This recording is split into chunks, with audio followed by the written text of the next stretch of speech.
नादिर शाह वहां से चल के आया और फेमस किस्सा भी है कि मोहम्मद शाह इतने शाह बेखबर थे और इनका जो नाम था रंगीला, मोहम्मद शाह रंगीला, वो ऐसे ही उनको शाह बेखबर भी बोलते हैं। वो शराब का भी सेवन करते थे।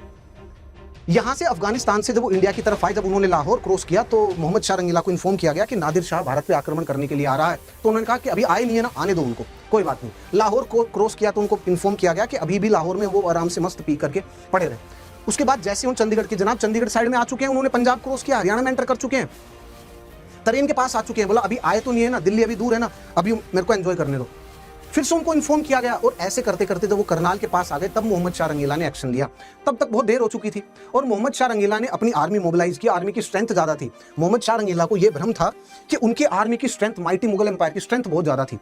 लेकिन माइटी मुगल एम्पायर की स्ट्रेंथ ज्यादा होने से थोड़ी ना बैटल डिसाइड होती है। बैटल ऑल्सो टेक्नोलॉजी, उसके साथ साथ अवेयरनेस पे भी। रूलर की जो अवेयरनेस है, रूलर की जो स्ट्रेंथ है, रूलर की ये भांपने की क्षमता कि जो सामने वाले जो अटैकर्स हैं वो आ रहे हैं, उनकी फॉर्मेशन क्या है, उनकी मिलिट्री स्ट्रेंथ क्या है, उनकी वीकनेसेस क्या है। हेलो फ्रेंड्स, जय हिंद, वेलकम टू अन अकेडमी। और सेशन में आप सभी दोस्तों का स्वागत है। दोस्तों, आज के सेशन में हम लोग इतिहास में झांकने का प्रयास करेंगे क्योंकि अभी भी हमारे सामने कुछ मूलभूत प्रश्न हैं जिनको हमें देखना है, जिनके आंसर हमें जानने का प्रयास करना चाहिए और जो हमारे लिए जानने आवश्यक भी हैं। सबसे पहला प्रश्न तो यही है कि औरंगजेब के मरणोपरांत मुगल एम्पायर अपने आप को संभाल क्यों नहीं पाया? 1707 के बाद मुगल एम्पायर अपने आप को क्यों नहीं संभाल पाया? There must have been some significant reason. Okay, तो उस रीजन को देखने का प्रयास करेंगे। उसी के साथ साथ हम लोग ये भी देखेंगे what was the significance of Nadir Shah invasion, और नादिर शाह का जो भारत के ऊपर आक्रमण था उसने कैसे भारत की वीकनेस को एक्सपोज किया, कैसे माइटी मुगल एम्पायर की वीकनेस को एक्सपोज किया। और इतिहासकार ये लिखते हैं कि नादिर शाह के इन्वेजन के बाद ही ब्रिटिशर्स को ये पॉइंट समझ में आ गया था कि now this is the right time. जो इतना इंतजार किया उन्होंने, इतना पेशेंस रखा, नादिर शाह के इन्वेजन के बाद उनको ये बात समझ में आ गई थी, now it is the right time to hit the nail on the head. और अब हमें प्रयास करना चाहिए भारत में राजनीतिक सत्ता को हासिल करने का। ओके, उसके बाद अहमद शाह अब्दाली ने जो थर्ड बैटल ऑफ पानीपत 1761 में लड़ी, उसका क्या मेन रोल रहा, उससे कैसे जो ब्रिटिश एम्पायर था उसको फायदा हुआ। British empire of course East India company, जो बंगाल में जिन्होंने अपनी पावर और सत्ता स्टैब्लिश की थी after the battle of the Plassey और main after the battle of the Buxar, उसमें कैसे फायदा हुआ ईस्ट इंडिया कंपनी को। आज के सेशन में हम लोग इन सभी चीजों के बारे में डिस्कस करेंगे। ओके, उसी के साथ साथ आज के सेशन में हम लोग इस बात पर भी चर्चा करेंगे कि ब्रिटिश ईस्ट इंडिया कंपनी को ही क्यों ब्रिटिश ईस्ट इंडिया कंपनी को ही क्यों इंडिया का साम्राज्य मिला। मतलब ब्रिटिश ईस्ट इंडिया कंपनी ने ही अपना कंट्रोल इंडिया में स्टैब्लिश किया, अदर ईस्ट इंडिया कंपनीज कहां थी? क्योंकि ब्रिटिश ईस्ट इंडिया कंपनी तो केवल अकेली ऐसी थी नहीं जो इंडिया में ट्रेडिंग के लिए आई थी।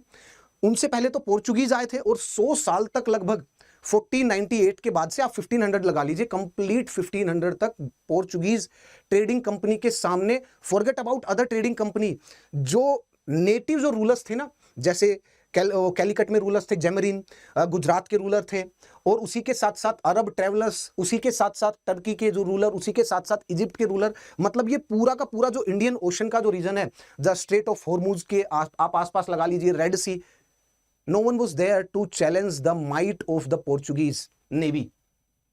तो कैसे एक ईस्ट इंडिया कंपनी, जो पोर्चुगीज ईस्ट इंडिया कंपनी थी, वो इतनी स्ट्रॉन्ग और पावरफुल थी, उसको इंडिया का एम्पायर नहीं मिला, रादर देन इंडिया का एम्पायर मिला किसको? ब्रिटिश ईस्ट इंडिया कंपनी को। तो there must have been some significant reason for this, तो उसको जानने का प्रयास करेंगे और इन सब चीजों के बारे में हम लोग एनालिसिस पॉइंट ऑफ व्यू से डिस्कशन करेंगे। सो दोस्तों, आज के सेशन में हम लोग आगे चलते हैं और सबसे पहले हम अपनी नजर, जो सबसे पहला मूलभूत प्रश्न है उसी पर ही हम अपनी नजर डालते हैं। देखिए, आज का this is today's India, political map of India. उस समय पर पाकिस्तान का जो पार्ट है, कुछ अफगानिस्तान का एरिया, सो इस पे कंप्लीट पे आप मुगल एम्पायर का पार्ट था ये। ऑफ कोर्स कुछ जो सदर्न जो इंडिया था उसमें कुछ आप एरिया छोड़ दीजिए, पूरे के पूरे एरिया में कौन था? Mighty Mughal empire. और जब तक औरंगजेब थे 1707 तक, तब तक सेंट्रल अथॉरिटी, जो दिल्ली में जो केंद्र सरकार थी, वो बड़ी मजबूत थी, वो बड़ी ताकतवर थी। औरंगजेब की डेथ के बाद 1707 के बाद ऐसा क्या हुआ कि वो सेंट्रल अथॉरिटी कोलैप्स होनी स्टार्ट हो गई, टूटनी स्टार्ट हो गई। तो कुछ तो there must have been some significant reason for this. Yes, कुछ सिग्निफिकेंट रीजंस थे। अब देखिए, जो मेन जो डोमिनेंट जो रीजंस थे वो औरंगजेब के समय से ही शुरू हो गए थे। दो मेन दिक्कतें थी जिसके कारण मुगल साम्राज्य अपने आप को संभाल नहीं पाया औरंगजेब के मरणोपरांत। सबसे पहला जो रीजन था वो था फाइनेंशियल क्राइसिस। एम्पायर के पास और सरकार के पास, जो मुगल एम्पायर था, उनके पास सरकारी खजाने में इतने रुपए नहीं थे। मतलब मुगल एम्पायर की जो फाइनेंशियल कंडीशन थी वो इतनी ठीक नहीं थी सरकार की, सबसे पहला पॉइंट। दूसरा था the revolts and the rebellions. मतलब औरंगजेब की डेथ के जस्ट बाद ही पूरे के पूरे भारत में, क्योंकि औरंगजेब ने पूरे भारत पे अपना कंट्रोल स्टैब्लिश करके रखा था बाय फोर्स, लेकिन जैसे ही औरंगजेब का देहांत हुआ, उनके मरणोपरांत जिसके ऊपर भी उनका वर्चस्व था, कंट्रोल था, for example Rajputana, for example Jat, Maratha, सबने अपनी बगावत के बिगुल फूंक दिए। और ये कब हुआ? ये हुआ औरंगजेब की डेथ के बाद, 1707 के बाद। नाउ ऐसा क्यों हुआ? ऐसा इसलिए हुआ because of the policies, because of the intolerant policy of the Aurangzeb. So दो मेन रीजन थे, दो मूलभूत रीजन थे जो कि पूरे के पूरे मुगल एम्पायर को खा गए। सबसे पहला क्या था? द फाइनेंशियल क्राइसिस, क्योंकि मुगल सरकार और मुगल एम्पायर के पास पैसे नहीं थे, मुगल सरकार स्पेशली सरकारी खजाने में पैसे नहीं थे। फाइनेंशियल क्राइसिस, ये फाइनेंशियल क्राइसिस बहुत पहले से चलता हुआ आ रहा था, शाहजहां के टाइम से। औरंगजेब ने इसको कंट्रोल करने की, इसको संभालने की कोशिश करी, बट वो संभाल नहीं पाए। ये था फाइनेंशियल क्राइसिस, जिससे सरकारी खजाना जो खाली हो रहा था। ओके, उससे उन्होंने रॉन्ग स्टेप और गलत स्टेप लेना स्टार्ट किए, क्योंकि प्रेशर वाली सिचुएशन थी, और मुगल एम्परर ने फिर गलत स्टेप भी लेने स्टार्ट किए। और दूसरा था रिवोल्ट्स एंड रिबिलियंस। मुगल एम्पायर जिन चीजों के ऊपर खड़ा था, उन पिलर्स को ही पकड़ करके औरंगजेब ने हिला दिया था, और वो था उनके सपोर्टर। रिवोल्ट्स एंड रिबिलियन किसने किया? उन्हीं के जो सपोर्टर थे। सपोर्टर कौन थे उनके? जैसे राजपूत, उनके मुगल्स के अलायंस थे राजपूत के साथ, मुगल्स के अलायंस थे मराठा के साथ, मुगल्स के अलायंस थे जाट के साथ, और भी जो भी अलग अलग जो रीजनल जो ताकतें थी, सबका अलायंस था मुगल के साथ। मतलब मुगल सेंट्रल अथॉरिटी थी, और जो वो थे वो सूबे थे मुगल एम्पायर के, और मुगल एम्पायर एक सेंट्रल और उनका कंट्रोल था, मतलब उनका वर्चस्व था। और उनके साथ not by force but with some matrimonial alliance, किसी के साथ, जैसे राजपूत के साथ मैट्रिमोनियल अलायंस, जाट के साथ उनको अपनी आर्मी में इंडक्ट करना, उनको ऊंचे ओहदे प्रदान करना, उनको गवर्नर की पोजीशन देना। तो इन सब के थ्रू मुगल्स ने जैसे तैसे करके अपने जो सत्ता थी उसको कंट्रोल करके रखा था। लेकिन औरंगजेब ने आने के बाद इन्हीं पिलर्स को पकड़ के हिला दिया, क्योंकि उन्होंने इन सबके साथ, मराठाओं के साथ, शिवाजी के साथ, आप देखिए औरंगजेब की जो देहांत था, जो डेथ थी, वो कहां पर हुई? वो दक्कन में हुई, क्योंकि दक्कन के जो रिबिलियंस थे वो उनको कंट्रोल नहीं कर पाए थे। शिवाजी महाराज के साथ उनको जिस हिसाब से पेश आना चाहिए था, जब वो आगरा में आए, बुलाने के बाद आगरा में आए, लेकिन उनसे मिलने के लिए उन्होंने अपनी स्वीकृति नहीं दी, और जब मिला तो भी उनको इग्नोर करके उस सभा से आगे चले गए। उसके बाद शिवाजी महाराज वापस दक्कन में आया और उन्होंने अपना स्वराज स्टैब्लिश किया। उनके देहांत के बाद औरंगजेब को ऐसा लगा कि अब मेरे पास चांस है दक्कन में जाने के बाद, और दक्कन को कंट्रोल करने के चांस है, लेकिन वो कभी कंट्रोल नहीं कर पाए, और दक्कन में ही उनका पूरा बुढ़ापा गुजरा, और दक्कन में उनका देहांत हो गया। और ये बोलते हैं, इतिहासकार इस बात को मानते हैं और बोलते हैं कि दैट वाज दक्कन अल्सर, जो मुगल एम्पायर को पूरा निगल गया, क्योंकि रिवोल्ट्स एंड रिबिलियंस को क्रश करने के लिए जो माइटी मुगल एम्पायर के जो रूलर थे औरंगजेब, उनका सारा समय दक्कन में ही चला गया। उसी के साथ साथ जो राजपूताना रूलर्स थे, उन्होंने भी बगावत के अपने बिगुल फूंक दिए थे against the mighty Mughal empire, and that was mainly because of the revolts and rebellion. क्यों थे? That was mainly because of the intolerant policy of the Aurangzeb. Okay, तो आपको जो ब्रॉड ओवरऑल पर्सपेक्टिव और ओवरऑल व्यू जो था कि क्यों एनसीईआरटी में जो पहली लाइन लिखी हुई है, the envy of its contemporary mighty Mughal empire, वो अंग्रेजों के सामने स्टैंड नहीं कर पाया, क्योंकि वो खोखला हो चुका था मुगल एम्पायर। 1707 के बाद जैसी औरंगजेब का देहांत हुआ, जितनी भी जो ताकतें अंडर प्रेशर थी और अंडर कंट्रोल थी, वो सारी अनलीश होनी स्टार्ट हो गई। वो सबने अलग अलग अपने सूबे बना लिए, और इंडिपेंडेंट रियासतें अपनी घोषणा कर दी, इंडिपेंडेंट रियासतों के। ओके, उसके बाद क्या हुआ? जितने भी जो रूलर्स थे औरंगजेब के बाद, सबसे पहले वो वीक रूलर्स थे। सबसे पहला पॉइंट कि माइटी मुगल एम्पायर अपने आप को दोबारा वर्चस्व को स्टैब्लिश कर नहीं पाया औरंगजेब के बाद। क्यों? क्योंकि रूलर्स जो थे वो इतने स्ट्रॉन्ग नहीं हुए, सबसे पहला पॉइंट। दूसरा, मुगल एम्पायर में जो एडमिनिस्ट्रेशन था उसमें करप्शन प्लस जो पावर जो डायनेमिक्स थी, उसके लिए आपस में कॉन्स्पिरेसी ये बहुत ज्यादा थी। आप देखिए, जो भी वीक रूलर रहेगा, मतलब जो भी वीक रहेगा, उसको गद्दी पे बैठाया गया औरंगजेब के बाद 1707 से 1720 तक। और पीछे कौन काम कर रहे थे? पीछे काम कर रहे थे द किंग मेकर। तो जो भी किंग मेकर थे वो ऐसे रूलर को बैठाते थे यहां पर गद्दी पर, जो उनका कठपुतली बन के रहे, उनके पास सारी सत्ता रहे, उनके पास सारा कंट्रोल रहे। तो 1707 से 1720 तक कोई भी मेजर रूलर रहा ही नहीं। इनफैक्ट इसी दौरान कम से कम आप देखेंगे, आप क्रोनोलॉजी को पढ़ेंगे तो 3 से 4 मेजर रूलर्स आ गए थे, और जिसका किसी का भी कोई लंबा कार्यकाल नहीं था। तो पावर को और इन दिक्कतों को सोल्व कैसे करें? जो दो सबसे बड़ी जो दिक्कतें हैं, फाइनेंशियल क्राइसिस और दूसरा रिवोल्ट्स एंड रिबिलियन, इनको क्रश करने के लिए एक पॉलिटिकल स्टेबिलिटी होनी चाहिए, लॉन्ग टर्म पॉलिटिकल स्टेबिलिटी होनी चाहिए। भाई आज के दिन आपके भारत में अगर कोई इन्वेस्ट कर रहा है वो इसलिए कर रहा है ना क्योंकि यहां पर पॉलिटिकल स्टेबिलिटी है, लॉन्ग टर्म पॉलिटिकल स्टेबिलिटी है। पाकिस्तान से जो कंपनियां वो एग्जिट क्यों कर रही हैं, या ऐसी जगह से कंपनियां जो हैं वो एग्जिट क्यों कर रही हैं, और नई कंपनियां तो छोड़ दीजिए, फॉरगेट अबाउट नई कंपनियां और नया इन्वेस्टमेंट, जो पुराना भी है वो भी एग्जिट क्यों कर रही है किसी जगह पे जहां पर इतने ज्यादा रिवोल्ट्स हैं, जहां पर रिबिलियंस ज्यादा हैं, जहां पर स्टेबिलिटी नहीं है, जहां पर सरकारें यूं तुरंत चेंज होती है, क्योंकि नहीं पता उनको कि किस टाइम पर उनके पैसे डूब जाए। जैसे कि चाइना ने सीपीईसी में इन्वेस्ट किया पाकिस्तान के में, और बोलते हैं लगभग आई थिंक 50 से 60 बिलियन यूएस डॉलर उन्होंने स्पेंड किए, लेकिन सीपीईसी पूरा हो ही नहीं पा रहा। Owing to what? Owing to terrorist attack. इतने सारे टेररिस्ट अटैक हुए बलूचिस्तान में जो उन्होंने पाइपलाइन और रेलवे और रोडवे नेटवर्क जो उन्होंने स्टैब्लिश किया, वो पूरा देख लीजिए आप। उसमें काफी बम ब्लास्ट हुए उसी में ही, वो एक सिग्निफिकेंट रीजन रहा। दूसरा एक और सिग्निफिकेंट रीजन ये है कि the foreign policy of the Pakistan, उसमें बहुत ज्यादा डोमिनेंट रोल किसका है? सीआईए का है, यूएस का है, डोनाल्ड ट्रंप का है, and they are always trying to appease the president of US. जैसे अभी देख लीजिए आप, शहबाज शरीफ ने जो स्टेटमेंट दिए थे डोनाल्ड ट्रंप के लिए कि इनको नोबेल प्राइज मिलना चाहिए, इनको नोबेल पीस प्राइज मिलना चाहिए, तो ओविंग टू ऑल दीज कोई इन्वेस्टमेंट भी नहीं करेगा। तो so this is one of the significant reason कि जब भी आपको फाइनेंशियल क्राइसिस से किसी स्टेट को, किसी घर को, किसी इंडिविजुअल को निकलना है तो उसको काम करना पड़ेगा शांति से। स्टेबिलिटी किसी भी देश के लिए, किसी सरकार के लिए, राज्य के लिए, फाइनेंशियल अगर आपको इंडिपेंडेंस और फाइनेंशियली आपको ग्रो करना है तो सबसे पहले आपके पास राजनीतिक स्थिरता होनी चाहिए, पॉलिटिकल स्टेबिलिटी होनी चाहिए। मुगल एम्पायर के पास वही नहीं थी। दूसरा, रिवोल्ट्स एंड रिबिलियंस को आप कैसे क्रश करेंगे और उसको कैसे कंट्रोल करेंगे जब तक आप ही अपने जो आंतरिक जो डिफरेंसेस हैं उनको दूर नहीं कर पा रहे हैं। तो 1720s तक ये कंट्रोल में आया ही नहीं। 1720 के बाद इतिहासकार ये मानते हैं कि एक टाइम था मोहम्मद शाह रंगीला के पास, क्योंकि उनका कार्यकाल थोड़ा लंबा था, 1720 से 1740 तक का उनका कार्यकाल था, लेकिन वो भी नहीं कर पाए इस बात को। क्यों नहीं कर पाए? सबसे पहले इवन आप एनसीईआरटी पढ़ेंगे, forget about the other standard text, अगर आप एनसीईआरटी ही पढ़ेंगे तो एनसीईआरटी में ही उनकी पर्सनैलिटी के बारे में कुछ चंद वर्ड्स हैं जो उनको क्लियरली एक्सप्लेन करते हैं। सबसे पहला पॉइंट क्या है कि he was actually fond of luxury, पहला पॉइंट। दूसरा, वीक पर्सनैलिटी। तीसरा, वीक रूलर। चौथा, कि जो कोर्टियर्स थे उन्हीं के ही जो मंत्री थे उन्हीं से ब्राइब में हिस्सा लेते थे। सबसे पहला, he was always busy in luxurious affairs, शराब पीना, अपने कोर्ट में ही एनिमल फाइट, कॉक फाइट, इन सब में बिजी थे। तो ये उनकी पर्सनैलिटी के मतलब ये उनकी क्वालिटीज थी। भले ही उनके पास स्ट्रॉन्ग वो थी, एक उनके पास एक वो था, ड्यूरेशन था, एक स्ट्रॉन्ग ड्यूरेशन, लगभग 20 साल का स्ट्रॉन्ग ड्यूरेशन था, लेकिन वो अपना उसको कंट्रोल कर नहीं पाए। रिवोल्ट्स एंड रिबिलियंस को भी कंट्रोल नहीं कर पाए, फाइनेंशियल जो क्राइसिस था उसको भी मैनेज नहीं कर पाए।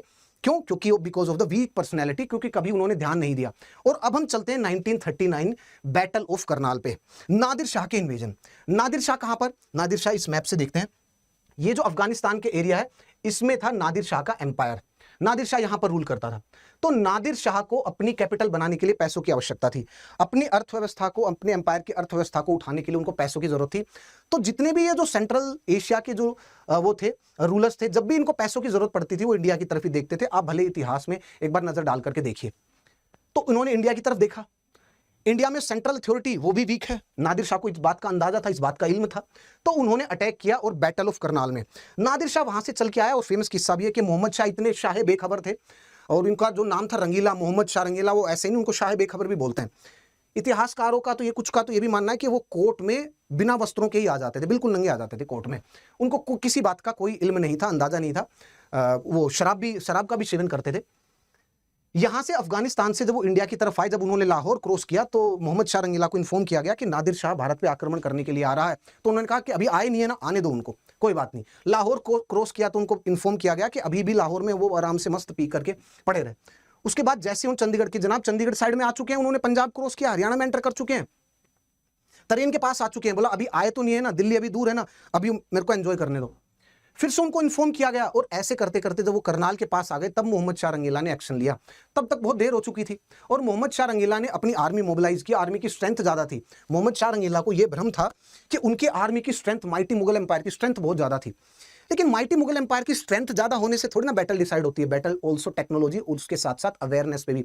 रूलर की जो अवेयरनेस है, रूलर की जो स्ट्रेंथ है, रूलर की ये भांपने की क्षमता कि जो सामने वाले जो अटैकर्स हैं वो आ रहे हैं, उनकी फॉर्मेशन क्या है, उनकी मिलिट्री स्ट्रेंथ क्या है, उनकी वीकनेसेस क्या है, और रणनीति भी, और अपनी वीकनेस के ऊपर काम करके और उनको हराना। लेकिन मोहम्मद शाह रंगीला ने कुछ भी काम नहीं किए थे। इसीलिए ये बोलते हैं कि जो बैटल ऑफ करनाल था 1739 में, जिसमें नादिर शाह और मोहम्मद शाह आमने सामने हैं, उसमें हिस्टोरियंस ने क्या लिखा ये देखिए। Historians they note that the invasion exposed the extreme weakness of the mighty Mughal empire to the British East India Company। क्यों? क्योंकि इसमें नादिर शाह ने इन्वेड नहीं किया जस्ट इंडिया को, बेइज्जत किया माइटी मुगल एम्पायर को, इंडियंस को बेइज्जत किया, क्योंकि उन्होंने माइटी मुगल एम्पायर की जो बड़ी सेना थी, जो स्ट्रेंथ में बड़ी थी, केवल उसको हराया। तो इससे एक बात पता चल गई, क्या? ईस्ट इंडिया कंपनी को यह बात पता चल गई कि मिलिट्री वाइज इंडियन जो एम्पायर, भले ही उनकी स्ट्रेंथ ज्यादा हो, लेकिन वो कमजोर हो चुके हैं। उनकी मिलिट्री स्ट्रेटजी और उनकी मिलिट्री टैक्टिक्स वो पुरानी हो चुकी हैं, वो जा चुकी हैं, वो खराब हो चुकी हैं। कुछ नहीं है, ये अभी भी वही उसी पे ही, मतलब ये जो अस्त्र शस्त्र की लड़ाई लड़ रहे हैं ये लोग अभी भी, इनकी जो तोप है वो भी पुरानी है। उसमें भी न्यू जो इन्वेंशन हैं, जैसे नादिर शाह उस टाइम पे लेके आए थे। मैंने आपको लास्ट टाइम पे बताया था ना, बैटल ऑफ बक्सर में, कि against the British empire they try to use the जंबूरा तोप, जो कैमल माउंटेड जो तोप थी, वो उसी के साथ साथ एक और वो लेके आए थे। एक गन थी जो कि हॉर्स के ऊपर रख करके, मतलब घोड़े के ऊपर घुड़सवार उसको चलाते थे।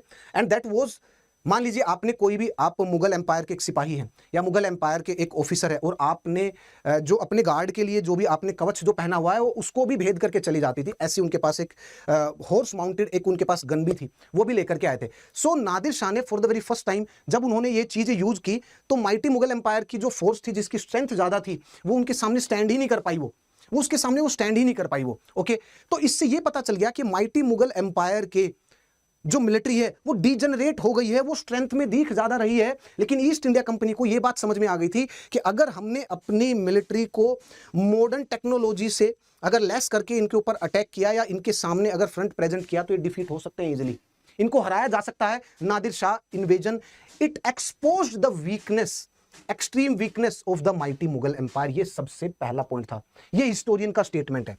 ओके, उसके बाद नादिर शाह के इन्वेजन के बाद, after this the mighty Mughal empire never recovered its glory and prestige, क्योंकि उन्होंने भयंकर बेइज्जत किया मुगल एम्पायर को। दिल्ली में नादिर शाह का इन्वेजन, दिल्ली में आए। दिल्ली में आने के बाद उन्होंने पिकॉक थ्रोन, कोहिनूर डायमंड, ये तो अपने साथ लेकर के गए। उसी के साथ साथ उन्होंने दिल्ली में नरसंहार भी किया, 20 से 30 हजार लोगों को मार दिया उन्होंने। ओके, उसी के साथ साथ इतना खजाना वो लूट करके ले गए, जबकि फाइनेंशियल क्राइसिस चल रहा था। जो मुगल एम्पायर की जो स्टेट ट्रेजरी थी उसको भी खाली किया, प्लस दिल्ली के लोगों को और ये जो दिल्ली के आसपास के जो क्षेत्र है इन सबको भी लूटा, नरसंहार भी किया, जीनोसाइड भी किया, और जो मुगल एम्पायर है उसको बेइज्जत करके वो सारा सामान लेकर के वापस चले। बोलते हैं कि इतना सोना और इतना सामान और हीरे जवाहरात और सोने चांदी यहां से लेकर के गए थे कि उनको कम से कम 1000 ऊंट और घोड़ों और इन सब की आवश्यकता पड़ी थी ले जाने के लिए। तो मुगल एम्पायर जब नादिर शाह के इन्वेजन को ही नहीं रोक पाया, और ऐसे मुगल एम्पायर ऐसे स्टेट पे रूल कर रहा था, ऐसी जगह पे रूल कर रहा था जो धन धान्य थी, जिसके पास पैसे भी थे, और फिर भी आ गए, इसका मतलब that expose the weakness of the Mughal empire. ये सबसे पहला था द बैटल ऑफ करनाल 1739, जिससे ब्रिटिशर्स को ये समझ में आ गया, द ईस्ट इंडिया कंपनी को, now this is the right time to hit the nail on the head. जो हमने इतने सालों से इंतजार किया है, जो इतने सालों से हम पेशेंटली बैठे हुए हैं, now this is the right time कि हमें पावर कैप्चर करने के लिए ट्राई करना चाहिए, कोशिश करनी चाहिए। पोर्चुगीज ने थोड़ा सा इंपेशेंट शो किया था। पोर्चुगीज ने आते ही 1498 में वास्को द गामा इंडिया में आए थे। इंडिया में जो कैलिकट में जैमुरीन है, जो वहां के लोकल रूलर्स थे, उन्होंने उनका वो किया, इस्तकबाल किया, उनको बुलाया, उनका वेलकम किया, इस्तकबाल किया उनको। लेकिन 1498 के बाद ही 501 में जो अगले जो पोर्चुगीज जो भेजे थे वहां के रूलर ने, उन्होंने आते ही पावर डायनेमिक्स में इंटरवीन करके पावर को कैप्चर करने की कोशिश की। आते ही कैप्चर करने की कोशिश करी 1510 में। उसके बाद उनके जितने भी पोर्चुगीज वो आए इंडिया में, पोर्चुगीज जो गवर्नर, पोर्चुगीज जो रूलर इंडिया में आए, जो भी थे, जितने भी, जैसे हम लोग अभी डिस्कस करेंगे, एल्बर्स क्यू, और उसके बाद वास्को द गामा फिर से दोबारा आए।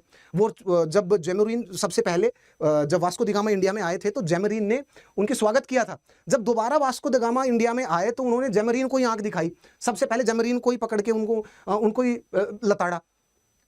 तो पोर्चुगीज ने स्टार्टिंग में जब आए थे उन्होंने इम्पेशेंटली चीजों को, सबसे पहले उन्होंने हॉस्टिलिटी लेनी स्टार्ट करी थी। सबसे पहले ही उन्होंने आते ही उन्होंने कोई पेशेंस शो किया ही नहीं। और जो लोकल जितने भी रूलर्स थे उन सभी से, आप देखिए जेमोरिन कलकत्ता जो केरला के जो जेमोरिन थे उनके साथ उनके वो थे, हॉस्टिलिटी के संबंध बन गए थे। गुजरात के रूलर के साथ, बीजापुर के रूलर के साथ, क्योंकि गोवा को उन्होंने कैप्चर कर लिया था, उसी के साथ नॉट जस्ट इंडियन पावर, अरब जो ट्रेडर्स थे उनके साथ उनका वो था 36 का आंकड़ा हो गया था। उसी के साथ साथ टर्क्स के साथ उनका 36 का आंकड़ा हो गया था। इजिप्ट रूलर्स के साथ उनका 36 का आंकड़ा हो गया था। इसका मतलब स्टार्टिंग में उन्होंने वेट एंड वॉच की पॉलिसी नहीं अपनाई जैसे कि ब्रिटिश ईस्ट इंडिया कंपनी ने अपनाई थी, क्योंकि ब्रिटिश ईस्ट इंडिया कंपनी ने पोर्चुगीज ईस्ट इंडिया कंपनी के डेवलपमेंट को देखा था, अच्छे से उसको एनालाइज किया था, अच्छे से उसको समझा था।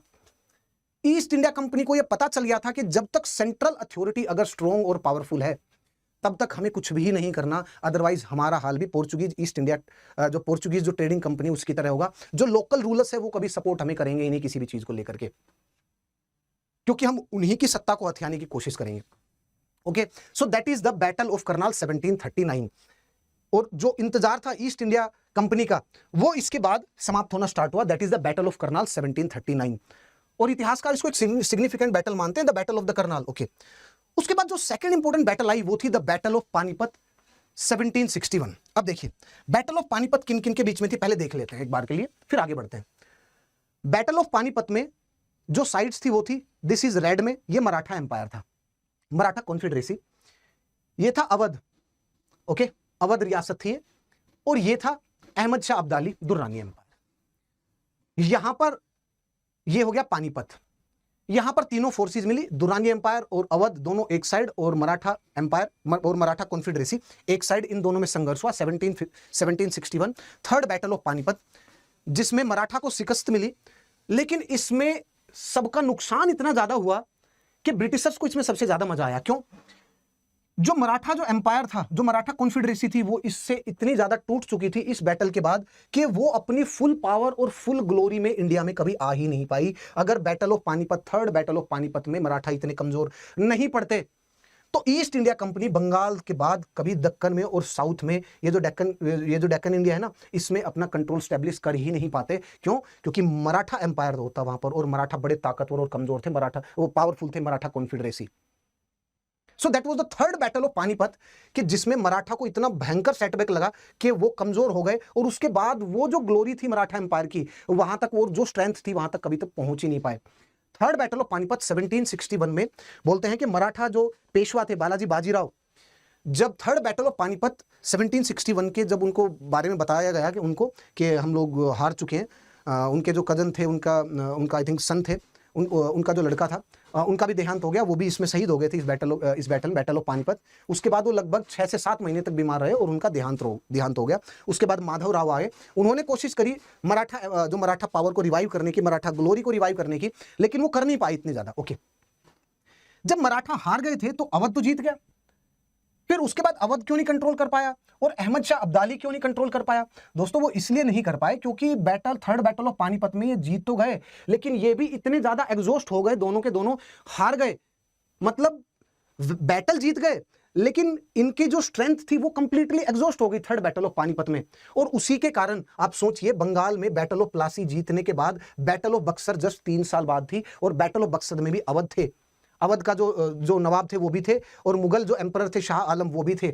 और इन तीन, और उसके बाद मीर कासिम, इन तीनों के अलायंस को कंपनी ने हरा दिया। क्यों? क्योंकि थर्ड बैटल ऑफ पानीपत में लास्ट टाइम हमने डिस्कस किया था कि जो स्ट्रेटजी उन्होंने यूज की थी, जो जंबूराक तोप वाली, और जो स्ट्रेटजी थी जंबूराक तोप, कैमल माउंटेड तोप, और उसी के साथ साथ एक आई थिंक उसको जो गन, मेरे को एग्जैक्टली उसका नाम याद नहीं आ रहा, जो कैमल माउंट, जो हॉर्स माउंटेड जो गन थी, ये जो स्ट्रेटजी थी ये ब्रिटिश ईस्ट इंडिया कंपनी को क्लियरली समझ में आ गई थी कि ये बस यही स्ट्रेटजी, ओल्ड स्ट्रेटजी है, यही यूज करेंगे, ये कैवलरी बेस्ड स्ट्रेटजी ही यूज करेंगे। तो इसीलिए ब्रिटिश ईस्ट इंडिया कंपनी की जो स्ट्रेंथ कम थी बैटल ऑफ बक्सर में, उसके बावजूद भी उन्होंने इंडियन अलायंस को हरा दिया। उसके कुछ पॉइंट थे, बैटल ऑफ जो पानीपत है उसमें कंप्लीटली इनकी जो स्ट्रेंथ थी इंडियन अलायंस की, वो पूरी की पूरी स्ट्रेंथ कमजोर थी, वो डिगमिगा चुकी थी। उसी के साथ साथ इनकी मिलिट्री स्ट्रेटजी और मिलिट्री टैक्टिक्स से भी British East India company aware हो चुकी थी दोस्तों। ठीक है, सो ये जो दो बैटल थी, the battle of Karnal and the battle of Panipat, ये बड़ी सिग्निफिकेंट बैटल्स थी जिनके पर्सपेक्टिव से आपको ईस्ट इंडिया कंपनी के जो एडवांस है in the India, the capture of power of the East India Company in India, इन दो बैटल को पॉइंट में रख के आपको भी ये देखना है, तभी आप सारी चीजों को समझ पाएंगे, अदरवाइज वो चीजों में कमी रहेगी। अब हम आगे चलते हैं। ये देखिए, ये था अहमद शाह अब्दाली का एरिया और दुर्रानी एम्पायर, जहां उसके बाद उन्होंने इंडिया पे अटैक किया। नाउ अब हम आगे चलते हैं। नाउ सेकंड क्वेश्चन पे हम बात करते हैं, and the second important question is that कि ईस्ट इंडिया कंपनी, जैसे ये यूरोप हो गया, ईस्ट इंडिया कंपनी को इंडिया में आना था और इंडिया में ट्रेड करना था, इसलिए उन्होंने sea route via the Cape of Good Hope और इंडिया की तरफ उन्होंने आए और उन्होंने डिस्कवर किया। और लैंड रूट के ऊपर भी हमने बात की थी कि लैंड रूट पर जो सेंट्रल एशिया से जाता हुआ, मतलब इंडिया चाइना को कनेक्ट करता था, सेंट्रल एशिया वाया ऐसे जाता हुआ, ये सिल्क रूट थी जो कि चाइना को, इंडिया को और यूरोप को कनेक्ट करते थी। इसके ऊपर ओटोमन टर्क्स का कंट्रोल आ गया था, जिन्होंने टैक्स को बढ़ा दिया था, कर को बढ़ा दिया था। उससे यूरोप में ही जो आम जो जन समुदाय था उसी का ही जीवन बड़ा कष्टदायक हो गया था, क्योंकि प्राइसेस बढ़ गए थे। जो आम जो मूलभूत वस्तुएं थी जैसे स्पाइसेस, इन्हीं के प्राइस बढ़ चुके थे, कहां पर, यूरोप में। और जब इनके प्राइसेस बढ़ गए तो इनकी मजबूरी हो गई कि एक काम करिए, लैंड के रास्ते से हम लोग नहीं जा सकते तो पानी के रास्ते से जाने की कोशिश करेंगे। फिर उसके बाद the sea route to the India, इसकी खोज होनी स्टार्ट हुई। फिर उसके बाद वास्को द गामा इंडिया की तरफ आई, 1498 में उन्होंने सी रूट ढूंढा। और फिर उसके बाद अलग अलग ये जो ईस्ट इंडिया कंपनीज थी ये बनी। सबसे पहले तो पोर्चुगीज ईस्ट इंडिया कंपनी जो इंडिया में आई और इंडिया में व्यापार करने की कोशिश करी। उसके बाद फिर डेनिश और Dutch East India company, English East India company, फिर फ्रेंच ईस्ट इंडिया कंपनी, और ये चार major East India company India में आई थी। और इन चारों के बीच सेमीफाइनल खेला गया। सबसे पहले पोर्चुगीज को एलिमिनेट किया गया, फिर डच को एलिमिनेट किया गया, फिर उसके बाद फ्रेंच ईस्ट इंडिया कंपनी को एलिमिनेट किया गया। और वो किसने किया? इंग्लिश ईस्ट इंडिया कंपनी और ब्रिटिश ईस्ट इंडिया कंपनी ने। अभी जो जितना भी सेशन बचा है उसमें हम ये देखेंगे कि ईस्ट इंडिया कंपनी, जो ब्रिटिश ईस्ट इंडिया कंपनी थी, उसने अपना जो कंट्रोल, वर्चस्व कैसे स्टैब्लिश किया। उससे थोड़ा सा पहले हमें यह भी देखना पड़ेगा कि जो पोर्चुगीज जो ईस्ट इंडिया कंपनी थी उसका कैसे डिक्लाइन हुआ, उसका एडवांस कैसे हुआ, मतलब कैसे उसने पावर कंट्रोल स्टैब्लिश किया अपना इंडियन ओशन में, और उसका डिक्लाइन भी कैसे हुआ। पहले इसको देख लेते हैं, फिर उसके बाद चलेंगे ईस्ट इंडिया कंपनी के ऊपर।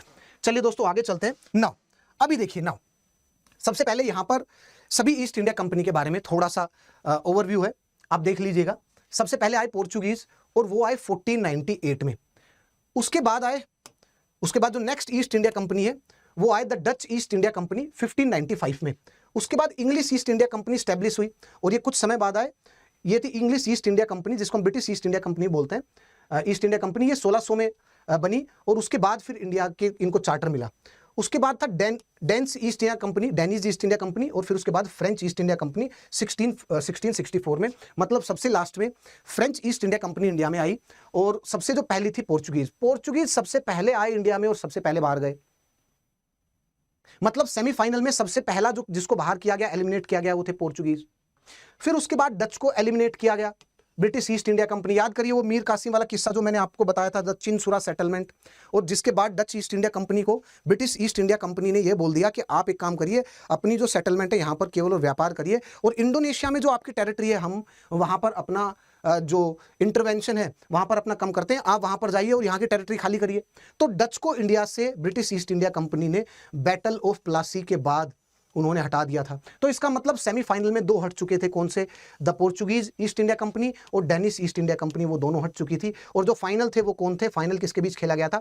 The French East India company and English East India Company. French East India company और इंग्लिश ईस्ट इंडिया कंपनी। अभी हम उससे पहले थोड़ा सा पोर्चुगीज ईस्ट इंडिया कंपनी के बारे में देख लेते हैं। क्यों? क्योंकि पोर्चुगीज ईस्ट इंडिया कंपनी का इतिहास जो इंडिया में रहा, द ट्रेड विद इंडिया, ये भी ठीक ठाक था। तो इसके बारे में भी थोड़ा सा जानना आवश्यक है। चलिए देखते हैं। देखिए भाई, सबसे पहला एक बात और याद रखना कि ऐसा नहीं था कि स्टार्टिंग से ही, मैंने आपको ये दो बैटल्स बताई थी, द बैटल ऑफ पानीपत और जो बैटल ऑफ करनाल, इनके बारे में मैंने आपको इसलिए बताया क्योंकि ये ईस्ट इंडिया कंपनी स्टार्टिंग से जब व्यापार कर रही थी तो इनको एक बात समझ में आ गई थी कि यार जो सबसे पहले जो व्यापार के लिए आए थे वास्को द गामा 1498 में, कलकत्ता में आए, कलकत्ता से उन्होंने, सॉरी कलकत्ता में नहीं, यहाँ पर कैलीकट में, जो आज का केरला है, जो मालाबार कोस्ट है, यहाँ पर आए। तो मालाबार कोस्ट से उन्होंने सामान उठाया, और सामान उठाने के बाद वो जब उन्होंने यूरोप में जब इसको बेचा ना, यूरोप के शहर में, तो उनको अपनी वॉयज आना और जाना जितने रुपए लगे थे उसका 60 टाइम्स से ज्यादा उनको प्रॉफिट हुआ था। सो यही लालच था, यही ग्रीड थी कि इतने सारी ईस्ट इंडिया जो कंपनीज हैं वो स्टैब्लिश की वहां के रूलर्स ने, जो आज आपको दिखाई दे रहे हैं कंट्री, फ्रांस हो गया, जो डेनमार्क हो गया, फ्रांस हो गया, डेनमार्क, इंग्लैंड, पोर्चुगल, यहाँ पर पहले ये कंट्रीज में डेमोक्रेसी नहीं, यहाँ पर वो थे, रॉयल फैमिलीज थी। सो ये जो रॉयल फैमिलीज, और ये रॉयल फैमिलीज वहाँ की सरकार को चलाते थे। सो वो जो सरकार थी वो इंडिया में भेजते थे अपने ये ईस्ट इंडिया कंपनी बनाकर, वो इनको परमिशन देते थे, वो इनको चार्टर देते थे कि आप जाइए और सरकारी आदेश के तहत आप ही केवल इंडिया के साथ, और जो ईस्ट इंडीज है उनको ये बोलते थे यहाँ पर ईस्ट साइड बोलते थे, ओके, आप यहां पर ट्रेड कर सकते हैं इंडिया के साथ। तो मतलब उनको चार्टर प्रोवाइड करते थे और सरकारी आदेश के हिसाब से वो यहां पर आकर के वो करते थे ट्रेडिंग। तो यहां पर उनको पता चल गया था कि मुनाफा तो बहुत ज्यादा है, इंडिया में मुनाफा काफी है, लेकिन मुनाफा काफी है तो यूरोप को वो क्या कर रहे हैं, मतलब इंडिया से सामान ले जाकर के यूरोप में एक्सपोर्ट कर रहे हैं, और यूरोप का पैसा जो है वो इंडिया में आ रहा है, यूरोप का गोल्ड एंड सिल्वर इंडिया में आ रहा है। तभी तो इंडिया सोने की चिड़िया थी, क्योंकि इंडिया में there was positive balance of trade, क्योंकि एक्सपोर्ट इंडिया का ज्यादा था और इंपोर्ट कम था। तो ये ट्रेडिंग कंपनी ये समझ गई थी, अगर हमारे पास पॉलिटिकल सत्ता अगर हमने स्टैब्लिश की और हमने पॉलिटिकल डोमिनेंस यहां पर स्टैब्लिश किया, यहां पर पावर अगर हमने हथिया ली, तो हमारे पास यहां के जितने भी रिसोर्सेज है उनके ऊपर कंट्रोल आ जाएगा हमारा। अगर सत्ता के ऊपर कंट्रोल है तो रिसोर्सेज के ऊपर भी कंट्रोल आ जाएगा, और फिर उसके बाद कितना मुनाफा होगा इसकी तो हम कल्पना भी नहीं कर सकते। तो ऐसा नहीं है कि इन कंपनीज ने स्टार्टिंग में कोशिश नहीं की, इन कंपनीज ने कोशिश की, जैसे पोर्चुगीज ईस्ट इंडिया कंपनी ने कोशिश की। पोर्चुगीज ईस्ट इंडिया कंपनी ने 1510 में ही, ये देखिए 1510 में ही Portuguese they captured Goa from the Bijapur, उन्होंने गोवा को कैप्चर कर लिया। अभी आए हुए कितने हुए, 1498 में ही वास्को डी गामा ने सी रूट टू इंडिया उसको डिस्कवर किया है, और उन्होंने 12 साल, मात्र 12 साल के बाद ही जहां पर वो व्यापारी बन के आए हैं वहां पर वो मालिक बनने की कोशिश कर रहे हैं, इतने जल्दी उन्होंने। उसके बाद सेकंड इज पोर्चुगीज ने फिर से कोशिश की, 1636 Portuguese try to capture Hooghly, फिर से फेल हो गए। और पोर्चुगीज के जो यहां पर जो लीडर थे, उन्होंने तो जो गुजरात के जो मेन लीडर थे बहादुर शाह, उनको अपनी शिप में लेकर के गए समझौते के उस पे ऊपर के, कुछ एक समझौता करते हैं उसके बारे में थोड़ा सा डिस्कस करेंगे, और उनको समुद्र में ही गिरा दिया, डुबा करके मार दिया उनको।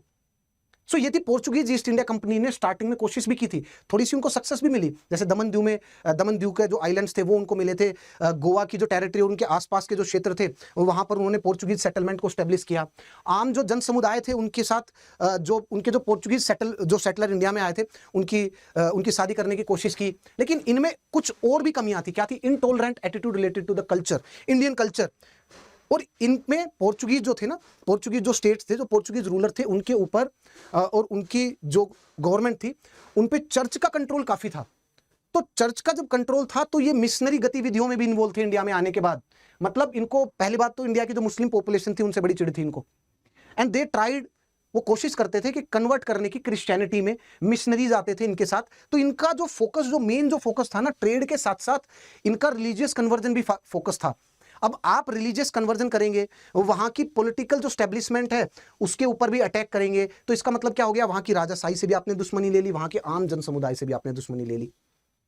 सो इन्होंने सेंट्रल अथॉरिटी को भी चैलेंज करने की कोशिश करी, लोकल रूलर्स को भी चैलेंज करने की कोशिश करी पोर्चुगीज ने। That is one of the reason, और उसी के साथ साथ मिशनरी गतिविधियां थी। सो ऑल दीज, ये कुछ रीजंस थे जिसके कारण पोर्चुगीज सबसे पहले इंडिया में आए और सबसे पहले उसके साथ उनका बोरी बिस्तर पैक करके वापस भी चले गए। ब्रिटिश ईस्ट इंडिया कंपनी ने ऐसा नहीं किया। ब्रिटिश ईस्ट इंडिया कंपनी ने एक गलती करी थी 1686 में। English try to get the power और the control in the Bengal. उन्होंने देखा Bengal one of the richest province of the Mughal empire, उसके ऊपर अपना कंट्रोल स्टैब्लिश करने की कोशिश करी, बट वो कर नहीं पाए, क्योंकि उस टाइम कौन थे, सेंट्रल अथॉरिटी कौन थी, वो थे औरंगजेब।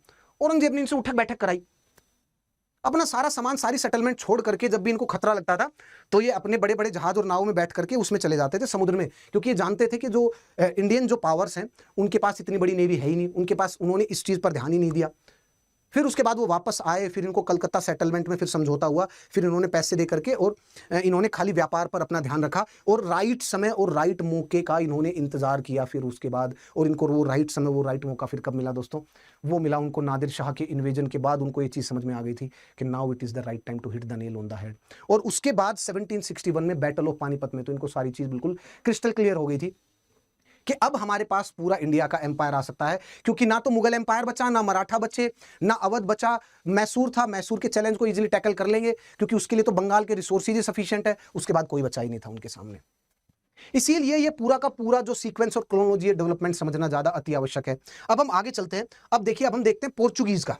ठीक है, पोर्चुगीज इंडिया में आए थे। अब देखिए पोर्चुगीज को क्या, आपके दिमाग में यह पॉइंट आना चाहिए कि यार पोर्चुगीज के पास ऐसा क्या था कि दे वर चैलेंजिंग द रीजनल पावर्स, जिनके साथ वो व्यापार कर रहे हैं, उन्हीं राज्यों को और उन्हीं की ताकतों को, उन्हीं स्टेट्स को चैलेंज कर रहे हैं।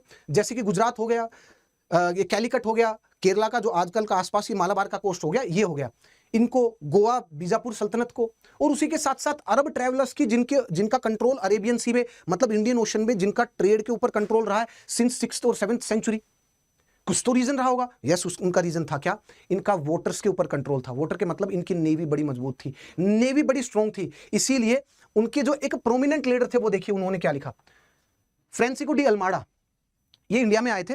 ठीक है, वास्को डी गामा के बाद 1500 सेंचुरीज में। मैं उसके बाद पूरी आपको टाइमलाइन और क्रोनोलॉजी पूरी की पूरी प्रोवाइड कर दूंगा, जस्ट थोड़ा सा वेट करिएगा। ये देखिए पूरा का पूरा, ठीक है, ये पूरी टाइमलाइन मैं आपको शो कर दूंगा, सुनिएगा। देखिए पोर्चुगीज जब इंडिया में आ रहे थे, इंडिया के साथ जब उन्होंने ट्रेड किया, व्यापार किया, तो स्ट्रेटजी तो बनेगी कि इंडिया के जो व्यापार है उसके ऊपर अपना कंट्रोल, अपना वर्चस्व कैसे स्टैब्लिश करें और अपनी सेटलमेंट्स को कैसे बढ़ाएं। सेटलमेंट मतलब कि इंडिया में जो कोस्टल जो रीजन है, जैसे अपना ये गोवा हो गया, मालाबार कोस्ट पे हो गया, कैलिकट हो गया, कैन्नौर हो गया, ये जो पूरे के पूरे एरिया हैं, जैसे दमन एंड दीव हो गया, इन सभी एरिया के ऊपर सबसे पहले पोर्चुगीज सेटलमेंट बनाओ, वहां पर फोर्ट बनाओ, किलाबंदी करो, उसकी फोर्टिफिकेशन करो, उसकी अपने सेटलर्स को बताओ, वहां पर बैठाओ, मतलब पोर्चुगीज को यहां पर लेकर के आओ। पोर्चुगीज जो पॉपुलेशन है उनको सरकारी मतलब कंपनी में काम करने के लिए यहां पर लाओ, उनके लिए सेटलमेंट बनाओ, रहने सहने की सुविधा बनाओ यहां पर, और धीरे धीरे करके अपनी पावर और सत्ता को बढ़ाओ। उसके लिए उन्होंने कहा कि सबसे पहले हमें किस चीज पर ध्यान देना चाहिए? सबसे पहले हमें ब्लू वाटर पॉलिसी पर ध्यान देना चाहिए। अब ये ब्लू वाटर पॉलिसी क्या है, इसके बारे में सुनिएगा। देखिए आज के दिन सुपर पावर कौन है? अमेरिका। अमेरिका की जो नेवी है उसमें बड़े बड़े वो हैं, जंगी बेड़े हैं। जैसे उन्होंने वर्ल्ड को डिवाइड किया हुआ है कि इसमें फर्स्ट फ्लीट, इसमें second fleet, third fleet, fourth fleet, fifth fleet, sixth fleet, seven fleet. उन्होंने वर्ल्ड में, पूरे वर्ल्ड मैप में वर्ल्ड को डिवाइड किया हुआ है कि जो फर्स्ट फ्लीट है वो ये एरिया को संभालेगी, सेकंड ये, थर्ड ये, फोर्थ ये। इसलिए हम यूएस की नेवी को बोलते हैं ब्लू वाटर नेवी, कि यूएस के पास ब्लू वाटर नेवी है, कि संसार में अगर कहीं भी कोई भी कंफ्लिक्ट है तो यूएस उसको संभाल सकता है, उसकी इतनी बड़ी नेवी है ब्लू वाटर नेवी। ऐसा ही कुछ पोर्चुगीज ने स्टैब्लिश करने की कोशिश करी। पोर्चुगीज ने ब्लू वाटर पॉलिसी लेकर के आए, और ये फ्रांसिस्को डी अल्माडा ने कहा कि अगर हमें ईस्ट के व्यापार को कंट्रोल करना है और बाकी सारी ईस्ट इंडिया कंपनी को दूर करना है, बाकी सभी यूरोपियन ताकतों को दूर करना है और इस व्यापार से कुछ मुनाफा लेना है, तो we need to control the high seas. हमारा हाई सीज पे कंट्रोल होना चाहिए। और ये उनके स्टेटमेंट से है। देखिए उन्होंने क्या स्टेटमेंट दिया। एज लॉन्ग एज, अब देखना उन्होंने क्या स्टेटमेंट दिया था। As long as you may be powerful at the sea, you will hold India as yours, and if you don't possess this power, little will you avail you a fortress on the shore। बोला कि कुल मिलाकर के ये Portuguese की जो English जो writing है वो कुछ इस तरीके से है। इसमें आई नो कुछ इसमें आपको थोड़ा सा इसके मीनिंग में भी आपको वो आ रहा होगा, थोड़ा सा इसका मीनिंग ड्राइव करने के लिए, लेकिन आपको इसका भाव समझ में आ रहा होगा। इसके भाव में ये लिखा हुआ है कि जब तक as long as you are powerful at the sea, you will hold the Indian route towards the India, that Indian trade और इंडियन जो पावर है उनके ऊपर अपना कंट्रोल, और जैसे व्यापार अपना करना चाहें वो टर्म्स एंड कंडीशन वो आप डिसाइड कर सकते हैं, लेकिन उसके लिए आपको केवल और उसके लिए आपको सी में पावरफुल होना पड़ेगा, powerful at the sea. As long as you are powerful at the sea, you are able to control the Indian trade. और जिस टाइम पे आपका कंट्रोल हाई सीज पर कम होगा तो याद रखिएगा आपका जो कंट्रोल है केवल और केवल पोर्चुगीज फोर्ट्रेस और पोर्चुगीज सेटलमेंट तक ही स्टैब्लिश रह जाएगा, केवल और केवल। तो इसका मतलब क्या है कि ये जो स्टेटमेंट है फ्रेंजिको दी अल्माडा ये क्या शो कर रहा है, ये शो कर रहा है कि स्टार्टिंग में उन्होंने इंडिया के ट्रेड को कंट्रोल करने के लिए, इंडिया के ट्रेड से प्रॉफिटेबिलिटी एक्सट्रैक्ट करने के लिए उन्होंने हाई सीज पर कंट्रोल किया, और हाई सीज में उन्होंने ब्लू वाटर पॉलिसी पे कंट्रोल किया, मतलब ब्लू वाटर पॉलिसी लेकर के आए, और उस ब्लू वाटर पॉलिसी के थ्रू वो कार्टेज सिस्टम लेकर के आए। कार्टेज सिस्टम क्या था कि पूरे इंडियन ओशन में ऐसा तो है नहीं कि पोर्चुगीज ट्रेडर्स ही हैं, अरब पता नहीं कितने टाइम से इंडिया के ट्रेड को कंट्रोल कर रहे हैं, अरब। और जो वास्को द गामा थे, उनको जब वो केप ऑफ गुड होप के पास थे, जब वो अफ्रीका के ईस्ट कोस्ट के पास थे, तो इंडिया तक का रास्ता उनको दिखाया किसने?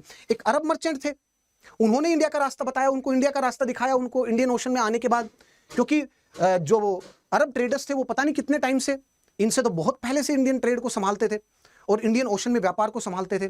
तो ये कार्टेज सिस्टम लेके आए क्योंकि इनकी नेवी बड़ी मजबूत थी, और उस कार्टेज सिस्टम के तहत क्या था कि जो भी इंडियन ओशन में व्यापार होगा उनके लिए इनसे परमिशन लेनी पड़ेगी पोर्चुगीज से, इतनी उनकी नेवी कंट्रोल और वो प्रोमिनेंट हो गई थी। ओके, इनके बाद और भी आए पोर्चुगीज के जो वो थे मेन इंडिया में, जो वो मतलब पोर्चुगीज सेटलमेंट को कंट्रोल करने के लिए, जैसे फ्रेंजिको डी अल्माडा, और उनके बाद आए थे, जैसे ये तो लेके आए थे ब्लू वाटर पॉलिसी। उनके बाद जो एक और आए वो थे Albuquerque, Alfonso de Albuquerque, if I am pronouncing it wrong, sorry for that, pardon me. इन्होंने कहा कि ओके ये तो ठीक है, ब्लू वाटर पॉलिसी होनी चाहिए, लेकिन याद रखिएगा ब्लू वाटर पॉलिसी और कैटरेज सिस्टम से this is the, you are ruling this lands, you are ruling the high sea, fear के थ्रू, आप डर के थ्रू इनको रूल कर रहे हैं। जिस दिन डर का सबसे बड़ी संकट यह है कि जिस दिन ये खत्म हुआ, जिस दिन ये हटा, उसी दिन आपका कंट्रोल यहां से हट जाएगा। तो बोला इसके साथ साथ हमें करना क्या चाहिए? तो बोला उसके साथ साथ ये तो ठीक है, you need to establish, if you wanted to establish the complete dominance over the Indian Ocean or the Indian territory, you need to ensure the complete dominance over the Indian Ocean. उसी के साथ साथ आपको क्या करना पड़ेगा? You need to establish the fort in the nearby location. अपनी settlements बनाओ, अपना fortification करो, local area, local जगह जैसे गोवा हो गई, उसको पूरे को 45 करो, वहां पर पोर्चुगीज सेटलमेंट स्टैब्लिश करो, पोर्चुगीज लोगों को लेकर के आओ, उनकी जनसंख्या बढ़ाओ, उनकी पॉपुलेशन बढ़ाओ, ताकि आप लोकल रूलर्स के साथ लड़ सको। तो धीरे धीरे फिर उनकी पॉलिसी चेंज हुई, और ये पॉलिसीज 1509 से और 1515 अल्फांसो दी एल्ब्रिस्क्यू, इनकी ये पॉलिसी थी। देखिए उनका स्टेटमेंट क्या था, उन्होंने क्या कहा? The dominion established on a, on है ये यहां पर ऑन लिखा हुआ है, the dominance establish on a, just a minute, on a naval supremacy और naval power alone, on a naval power alone would not last for long, कि वो ज्यादा दिन तक नहीं टिकेगी अगर आप केवल और केवल नेवल सुप्रीमेसी, जिस दिन आपकी नेवल सुप्रीमेसी कमजोर पड़ी, जिस दिन आपकी नेवल सुप्रीमेसी खत्म हुई, उसी दिन Portuguese East India trading company को अपना बोरी बिस्तर पैक करके इंडिया छोड़ना पड़ जाएगा। और ऐसा ही हुआ। पोर्चुगीज जो ट्रेडिंग कंपनी थी, ईस्ट इंडिया कंपनी, उसको 1610 1612 के बाद जो ब्रिटिश ईस्ट इंडिया कंपनी थी under the leadership of captain beast, उन्होंने अरेबियन सी में इस पोर्चुगीज ईस्ट इंडिया कंपनी के जो एक पूरा अड़मारा था उसको तहस नहस कर दिया, उसको तोड़ दिया पूरा का पूरा। उसके बाद से पोर्चुगीज ईस्ट इंडिया कंपनी कभी इंडिया में वर्चस्व और कंट्रोल स्टैब्लिश कर ही नहीं पाई थी। सो उनकी सीक्वेंस क्या थी पोर्चुगीज ईस्ट इंडिया कंपनी की, इस पर एक बार नजर डाल लेते हैं। ये देखिएगा दोस्तों, 1498 में वास्को द गामा इंडिया आए, and he came to India and he discovered the sea route to India. ये तो हमें पता है, बिल्कुल सिंपल है ये। ओके, उसके बाद 1500 में ही पेड्रो आए, Pedro Cabral, and he clashed with the Arab traders and the Zamorin. क्यों? क्योंकि देखिए आप, ये जो इंडियन ओशन है, यहां पर सदियों से जो अरब जो ट्रेडर्स थे, ये इस एरिया में इंडियन ओशन में अरब ट्रेडर्स थे, उनका कंट्रोल था ना भाई, वो यहां के व्यापार को कंट्रोल करते थे। अब जब नए कॉम्पिटिटर आएंगे तो पुराने वालों का तो इनके साथ क्लैश होगा ही होगा। तो यहां पर थे सबसे पहले अरब ट्रेडर्स, तो आने के बाद इनका क्लैश किसके साथ हुआ? अरब ट्रेडर्स के साथ हुआ। उसके साथ साथ लोकल रूलर्स के साथ हुआ। लोकल रूलर्स मैंने आपको बताया केरला और मालाबार कोस्ट में, जिन्होंने इनको माला पहनाई थी वास्को द गामा को, या बोला आइए आइए माला पहनाते हैं आपको, आप तो देव योनि से आ गए, आप तो देव पुरुष हैं, आप आइए। उन्होंने थोड़े टाइम बाद, 2 साल बाद ही अपने रंग दिखाने स्टार्ट कर दिए। क्यों? क्योंकि इनको कंट्रोल चाहिए था ना, अपना पूरा वर्चस्व स्टैब्लिश करना था, इनको कंट्रोल चाहिए था पूरा। आने के बाद जो जेमोरिन थे, इनके अरब ट्रेडर्स के साथ साथ जो मालाबार कोस्ट थी, उनके साथ बहुत सदियों पुराने संबंध थे अरब ट्रेडर्स के साथ। जेमोरिन कभी नहीं चाहते थे कि अरब ट्रेडर्स जो है वो उनका वर्चस्व और कंट्रोल अरेबियन सी से उनका घटे। अरेबियन सी में अरब ट्रेडर्स भी हैं, आप भी ट्रेडिंग करिए, पोर्चुगीज ईस्ट इंडिया कंपनी है वो भी ट्रेड करिए, लेकिन जेमोरिन जो रूलर्स थे वो इतने मजबूत नहीं थे। उसके जस्ट बाद ही इस इंसिडेंस के बाद जो नेक्स्ट आए वास्को द गामा दोबारा आए 1501 में, दोबारा भेजा गया क्योंकि जो गैब्रियल थे पेद्रो उनको हरा दिया गया और वो इतना ज्यादा इन्फ्लुएंस क्रिएट कर नहीं पाए। फिर उसके बाद वास्को द गामा को बड़े अरमाडा के साथ भेजा गया। तो Vasco da Gama he again came to India and he establish the trading centres. उन्होंने आने के बाद जैमोरिन के ऊपर प्रेशर डाला। अरब जो ट्रेडर्स थे, मर्चेंट्स जो थे, उनको भी अच्छा खासा चैलेंज पुट किया अरेबियन सी में, क्योंकि इनके पास उस टाइम पे जो एडवांस जो तोप थी, जो कि उनकी जो शिप थी, उसमें आपने देखा होगा ना पायरेट्स ऑफ द कैरिबियन, इस तरीके से जो स्टार्टिंग थी पोर्चुगीज ईस्ट इंडिया कंपनी ने अरेबियन सी में ये किया था, तो उनका कंट्रोल वहां पर स्टैब्लिश हुआ। उसके बाद वास्को द गामा ने 1501 के बाद कैन्ननौर, कोचीन और कलकत्ता में अपनी सेटलमेंट्स बनाई और ये थी कहां पर, मालाबार कोस्ट पे। और बनाने के बाद इन 3 सेटलमेंट्स पे बनाने के बाद इनके लिए एक रेजिडेंट नियुक्त किया गया और वो 1505 में था, फ्रांसिस्को दी अल्माडा। और उन्होंने फिर ये ब्लू वाटर पॉलिसी के बारे में कहा, बोला कि नॉट जस्ट इंडियन, हमें पूरे इंडियन ओशन की तरफ ध्यान देना चाहिए। और उनका क्या था, उन्होंने क्या कहा, उन्होंने कहा कंसोलिडेट। उन्होंने किस चीज पे फोकस किया, he focused on consolidating the Portuguese power in India. और पोर्चुगीज पावर को कंसोलिडेट करने के लिए उन्होंने क्या पॉलिसी दी, उन्होंने पॉलिसी दी द ब्लू वाटर पॉलिसी, जिसको कैटरेज सिस्टम बोला गया। उनका क्या मानना था, उनका यह मानना था कि पोर्चुगीज को इस पूरे के पूरे खित्ते में, ये जो पूरा का पूरा जो आपको एरिया दिखाई दे रहा है, यहां तक दूर तक भी, यहां पर पूरे के पूरे इसमें कंट्रोल किसका होना चाहिए, पोर्चुगीज का भी होना चाहिए, इंक्लूडिंग द एरिया कौन सा, ये स्ट्रेट ऑफ हॉर्मुज और ये गल्फ ऑफ एडन, ये रेड सी होगी यहां तक पूरा, और इंक्लूडिंग स्ट्रेट ऑफ मलक्का के एंट्री और एग्जिट पॉइंट पर भी होनी चाहिए यहां पर। तो पूरे के पूरे यहां पर जब तक पोर्चुगीज ईस्ट इंडिया कंपनी का कंट्रोल और वर्चस्व रहेगा, तब तक पोर्चुगीज की जो ब्लू वाटर जो पॉलिसी है वो उसको फायदा प्रोवाइड करेगी, वो उसको ट्रेड में वो देगी, मुनाफा देगी वो उसको ट्रेड में। क्योंकि इंडियन पावर जो है उनका वाटर के ऊपर इतना कंट्रोल है ही नहीं, और वो भी व्यापार करना चाहते हैं तो उनके साथ नेगोशिएशन हो सकती है कि आप जमीन पर मजबूत है, ठीक है, हम पानी पर मजबूत है, आपकी शिप जब भी पानी पे कभी आएगी, आपके जो ट्रेडर्स हैं वो आएंगे, हम उनको जाने ही नहीं देंगे। आप किसके ऊपर निर्भर हैं, आप अरब ट्रेडर्स के ऊपर निर्भर हैं, तो हम अरब ट्रेडर्स को क्या करेंगे, यहीं पे रोक के रखेंगे। तो इसीलिए ये ब्लू वाटर पॉलिसी और कैटरेज सिस्टम लेकर के आए कि किसी को भी अरेबियन सी में पास होना है तो हमसे परमिशन लीजिए, हमें पैसे दीजिए, टैक्स दीजिए, उसके बाद जाइएगा, हमारी परमिशन के बिना यहां से कोई नहीं लेगा। तो ये थी ब्लू वाटर पॉलिसी। उसके बाद क्या हुआ, 1509 में अल्फांसो दी अल्बर्स्क्यू वो आए और इनको बोलते हैं he is the real founder of the Portuguese power in east, मतलब इन इंडिया। इन्होंने कहा कि ब्लू वाटर पॉलिसी तो ठीक है, ब्लू वाटर पॉलिसी भी इट्स ओके, लेकिन उसी के साथ साथ we need to establish fort in the nearby location. हमें ये भी करना पड़ेगा, ये नहीं कि जस्ट पानी पानी में खेल रहे हैं, जस्ट हमें अगर पास में कोई सेटलमेंट स्टैब्लिश करे तो फायदा होगा। उसके बाद इन्होंने they try to establish the control and they try to create the settlement, establish the settlement किसकी, जब पोर्चुगीज सेटलमेंट। और उसके बाद they capture the Goa in 1510 from the Bijapur. और उसके बाद फर्दर 1537 की बात करते हैं डायरेक्ट, उसके बाद उस और बारीकी में नहीं जाते पोर्चुगीज ईस्ट इंडिया कंपनी के में। Nuno da Cunha he killed Bahadur Shah, मतलब इनका इतना ज्यादा वो था कंट्रोल कि he killed a local ruler Bahadur Shah. और बहादुर शाह ने भी खूब वो किया, प्रयास किया पोर्चुगीज को कंट्रोल करने के लिए, अरेबियन सी में कंट्रोल करने के लिए खूब प्रयास किया उन्होंने टर्की के साथ अलायंस भी किया। टर्की के उन्होंने जो रूलर्स थे उनके पास लेटर भेजा कि यार मदद करिए, ये पोर्चुगीज जो कंपनियां हैं, ये पोर्चुगीज ईस्ट इंडिया जो कंपनी है, ये पूरे के पूरे इंडियन ओशन में इसने तबाही मचा रखी है, ये व्यापार को होने ही नहीं दे रहे, हमारे पास नेवी है नहीं, आपके पास नेवल शिप है, आपके पास एडवांस जो नेवल शिप के में जो तोप लगती है आपके पास वो है, तो क्यों ना हमें ये दीजिए और हमारी मदद करिए। तो टर्की ने उस टाइम पर बहादुर शाह जो कि गुजरात के जो रूलर थे उनकी मदद के लिए उन्होंने वो भेजा। बहादुर शाह से पहले की बात है, जो रूलर थे उन्होंने भी, महमूद बघेरा ने भी कोशिश की थी मदद मांगने की, मतलब गुजरात के जो रूलर थे उन्होंने टर्की से मदद मांगी और टर्की ने मदद के लिए अपने जो मिलिट्री कमांडर थे वो भी भेजे। लेकिन फिर भी पोर्चुगीज के साथ सामने उनको रेजिस्टेंस देने के बाद भी पोर्चुगीज को कंट्रोल नहीं कर पाए। और इनफैक्ट एक इंसिडेंट 1537 में नीनो द कुन्हा ने, जो बहादुर शाह थे गुजरात के, उनको एक समझौते के लिए वहां पर लेकर गए इंडियन ओशन में अपनी शिप में बैठा करके और उनको डुबा करके मार दिया। सो पोर्चुगीज ईस्ट इंडिया कंपनी का इतना ज्यादा वर्चस्व और इतना ज्यादा कंट्रोल था। लेकिन पोर्चुगीज ईस्ट इंडिया कंपनी को कंट्रोल कैसे किया, पोर्चुगीज ईस्ट इंडिया कंपनी को ब्रिटिश ईस्ट इंडिया कंपनी ने कंट्रोल किया। 1600 के बनने के बाद British East India company India में आई, उन्होंने व्यापार करने की कोशिश की। तो व्यापार करने से पहले वो जहांगीर के पास गए और एक ब्रिटिश वो आया ग्रुप और जहांगीर के पास गया। जहांगीर के कोर्ट में उस टाइम पे पोर्चुगीज का कंट्रोल था, पोर्चुगीज का दबदबा था, पोर्चुगीज रेजिडेंट थे वहां पर उसमें जहांगीर के कोर्ट में।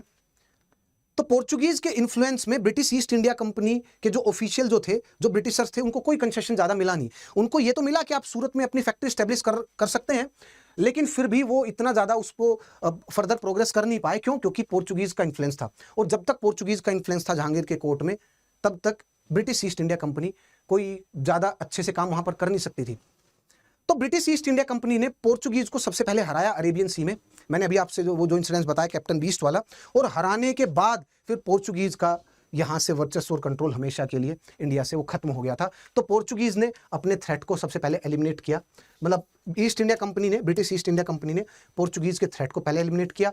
फिर उसके बाद during the battle of Plassey के बाद डच को एलिमिनेट किया, और डच को एलिमिनेट करने के बाद जो फाइनल जो वो था clash, that was between the French East India company और इंग्लिश ईस्ट इंडिया कंपनी, और इनके बीच में जो फाइनल खेला गया उसको बोलते हैं the Carnatic war 1, Carnatic war 2 और कर्नाटिक वॉर 3। और इन 3 कर्नाटिक वॉर के बाद ये डिसाइड हुआ कि ब्रिटिश ईस्ट इंडिया कंपनी है उसको इंडिया का एम्पायर मिलेगा। Now you please connect these dots. The decline of the mighty Mughal empire, उसी के साथ साथ the rise of the company, the British East India company, और उनको सेंटर पॉइंट में रखते हुए अदर जो ईस्ट इंडिया कंपनी है, जैसे Portuguese East India Company, Dutch East India Company, French East India Company, इन सबके डेवलपमेंट को देखिए, तब आपको पिक्चर बिल्कुल क्रिस्टल क्लियर रहेगी। वो तो मैंने बहुत सारी चीज को एक ही क्लास में, एक ही सेशन में एक्सप्लेन करने की कोशिश की, बट आपको क्रक्स तो समझ में आ गया होगा लमसम। ये पीडीएफ आपको टेलीग्राम चैनल पे मिल जाएगी। अगर आपको ये पीडीएफ चाहिए तो आप कमेंट सेक्शन में कमेंट करके बताइएगा, मैं आपको टेलीग्राम चैनल जो पिन कर दूंगा वहां से आपको मिल जाएगी। ये जो पीडीएफ है ये मिल जाएगी। नोट डाउन करने की कुछ भी कोशिश मत करिएगा सेशन के दौरान, शांति से बैठिए, सुनिए, उसके बाद देखिएगा, ठीक है। अब देखिए आगे। नाउ द क्वेश्चन इज, ये 3 कर्नाटिक वॉर थे जो फ्रेंच के बीच में और ब्रिटिश ईस्ट इंडिया कंपनी के बीच में लड़े गए थे। Now the French East India company और ब्रिटिश ईस्ट इंडिया कंपनी में 3 संघर्ष हुए जिनको हम कर्नाटिक वॉर से जानते हैं। First Carnatic war, second Carnatic war, third Carnatic war. इनकी टाइमलाइन क्या है? 1746, 1748। देखिए किसके बाद है? बैटल ऑफ करनाल, नादिर शाह के इन्वेजन के बाद है ये, क्योंकि दोनों कंपनियों को दिख रहा है ना कि इंडिया में अभी कंट्रोल स्टैब्लिश किया जा सकता है। Okay, that's the first point. दोनों संघर्ष किया, मतलब फ्रेंच ईस्ट इंडिया कंपनी और ब्रिटिश ईस्ट इंडिया कंपनी उस टाइम पे ये नहीं कि केवल इंडिया में काम कर रही थी, ये other part of the world, वहां पर भी इनका संघर्ष था। जैसे कि अमेरिका में, वहां पर भी इन दोनों का संघर्ष चलता था, साउथ अमेरिका में, अफ्रीका में, यहां हर जगह इनका संघर्ष चलता था।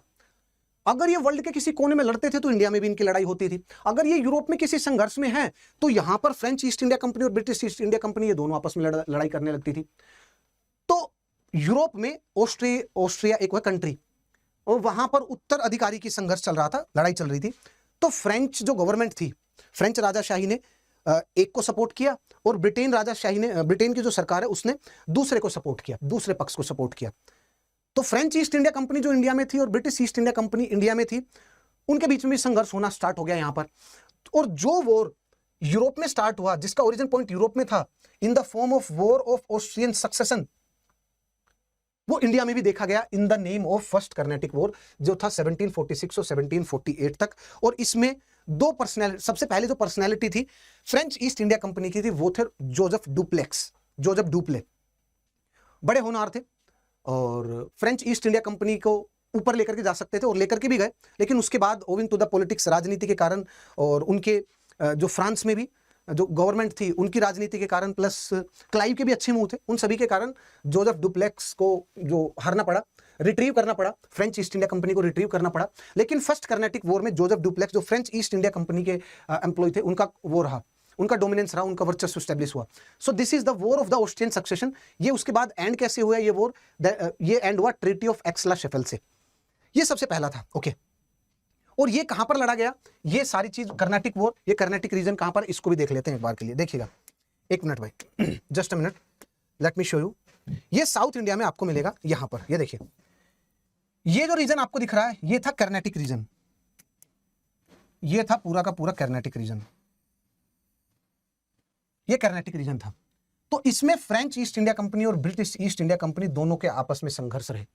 इसी यहीं पर लड़ा गया द फर्स्ट कर्नाटिक वॉर। और कर्नाटिक वॉर में मेनली लड़ने का इनका वो क्या था कि उत्तराधिकारी की, जैसे मैंने आपको पहले बताया जो फर्स्ट कर्नाटिक वॉर था, second Carnatic war, first Carnatic war का ओरिजिन पॉइंट कहां था, मतलब झगड़ा कहां स्टार्ट हुआ था? वो यूरोप में स्टार्ट हुआ था। वो झगड़ा कंटिन्यू कहां हुआ? वो यहां पर इन दोनों कंपनियों के बीच में कंटिन्यू हुआ। जो सेकंड जो झगड़ा था, जो सेकंड जो कर्नाटिक वॉर था, उसका ओरिजिन पॉइंट यही था इंडिया में। और वो क्या था? कैनेटिक में सक्सेशन, कैनेटिक में सक्सेशन का मतलब कि राजा के एक नवाब के बाद दूसरा नवाब कौन बनेगा, एक नवाब के देहांत के बाद दूसरा जो नवाब है उसके लिए दो धड़े थे, दो पक्ष थे। एक पक्ष को British East India company support करने लग गई, एक पक्ष को French East India company support करने लग गई। सेकंड कैनेटिक वॉर की बात कर रहा हूं। ओके, ऐसा ही हुआ हैदराबाद में सक्सेशन का।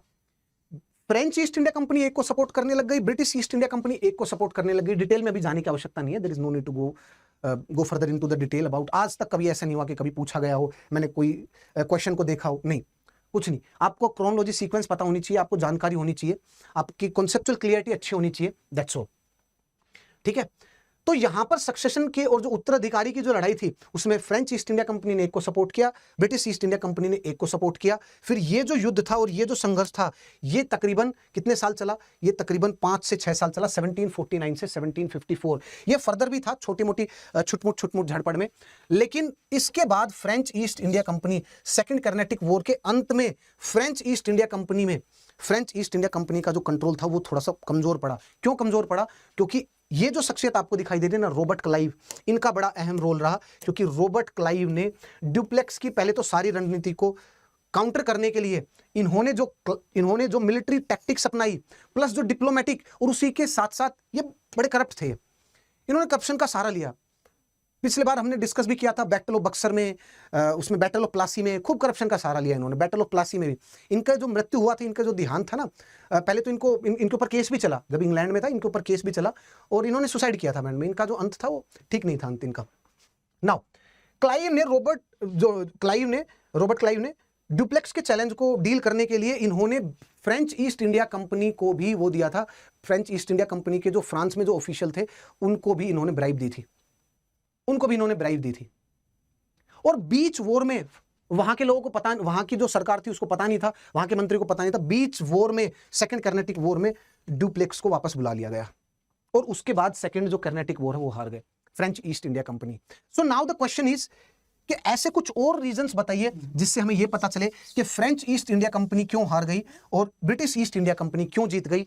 ये तीन का जो फाइनल, इस तीन में final French East India company रही फाइनल विजेता। उसमें उनके मेन पॉइंट क्या थे? अब देखिए, थर्ड जो कर्नाटिक वॉर है वो कब लड़ा गया? 1758 से 1763। और इसमें कौन सी बैटल मेन थी? The battle of Wandiwash 1760। और ये कैसे एंड हुई? This ended with the treaty of Paris 1763। और इस ट्रीटी के तहत क्या किया गया? जो फ्रेंच ईस्ट इंडिया कंपनी थी उसको कहा कि चुपचाप शांति से व्यापार करिए, don't try to assert your power, और आपकी जो सेटलमेंट है पौंडीचेरी, वहां के थ्रू व्यापार करिए, बट पौंडीचेरी के बाहर आपका इन्फ्लुएंस नहीं होगा। तो ये थी ट्रीटी ऑफ पेरिस 1763। नाउ अब हम देख लेते हैं कुछ पॉइंट, ऐसे देखते हैं कि क्यों ऐसा रहा कि British East India company versus French East India company जब फाइनल खेला गया तो ब्रिटिश ईस्ट इंडिया कंपनी जीत गई। ऑफ कोर्स लीडरशिप का भी रोल रहा, जो बैटल ऑफ कर्नाटिक में हमने देखा, लीडरशिप का तो रोल था ही, उसी के साथ साथ कुछ और भी पॉइंट थे कि क्यों ब्रिटिश ईस्ट इंडिया कंपनी ये अपने आप को बोल रही है I am the best he, because I am the final winner, और कर्नाटिक वॉर के विनर ये फाइनल थे। क्यों? इसके कुछ रीजंस थे।